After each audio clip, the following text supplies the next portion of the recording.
ഇസ്രയേലിന്റെ 3 സൈനിക താവളങ്ങൾ ആക്രമിച്ച് ഹെസ്ബുള്ള. ഹൈഫ സിറ്റിക്ക് അടുത്തുള്ള അഹോട്രിം സൈനിക താവളമാണ് ആദ്യമായി ആക്രമിക്കപ്പെട്ടത്.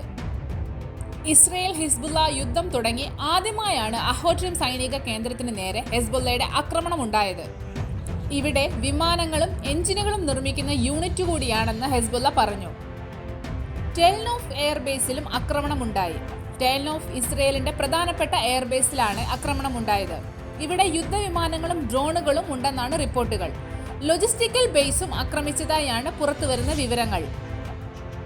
നവംബർ 12 മാത്രം 20ഓളം ആക്രമണങ്ങൾ തങ്ങൾ നടത്തിയതായി ഹെസ്ബുള്ള അവകാശപ്പെട്ടു. ടെൽനോഫ് എയർബേസിന് നേർക്ക് ഫാദി മിസൈലുകൾ ഉപയോഗിച്ച് ആക്രമണം നടത്തുന്ന വീഡിയോ ഹെസ്ബുള്ള പുറത്തുവിട്ടിട്ടുണ്ട്.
അതേസമയം അമേരിക്കയുടെ വാർഷിപ്പുകൾക്ക് നേരെ ചെങ്കടലിൽ ഹൂതി ആക്രമണമുണ്ടായി. മിസൈലുകളും ഡ്രോണുകളും ഉപയോഗിച്ചായിരുന്നു ആക്രമണം. ആക്രമണ വാർത്ത പെന്റഗൺ സ്പോക്ക് പേഴ്സൺ സ്ഥിരീകരിച്ചിട്ടുണ്ട്. ബാബൽ മന്ദേബ് കടലിടുക്കിനടുത്ത് വെച്ചാണ് ആക്രമണമുണ്ടായത്.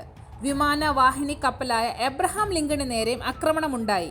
എന്നാൽ ആക്രമണങ്ങളെ തങ്ങൾ വിജയകരമായി ചെറുത്തുവെന്ന് US സെൻട്രൽ കമാൻഡർ പറഞ്ഞു. 8 ഡ്രോണുകളും 50 ബാലിസ്റ്റിക് മിസൈലുകളും 3 ആന്റി-ഷിപ്പ് ക്രൂയിസ് മിസൈലുകളും ഉപയോഗിച്ചായിരുന്നു ഹൂത്തികൾ ആക്രമണം നടത്തിയത്. കഴിഞ്ഞ ആഴ്ച അമേരിക്കയും ബ്രിട്ടനും ഹൂത്തികൾക്ക് നേരെ കനത്ത ആക്രമണം അഴിച്ചുവിട്ടിരുന്നു.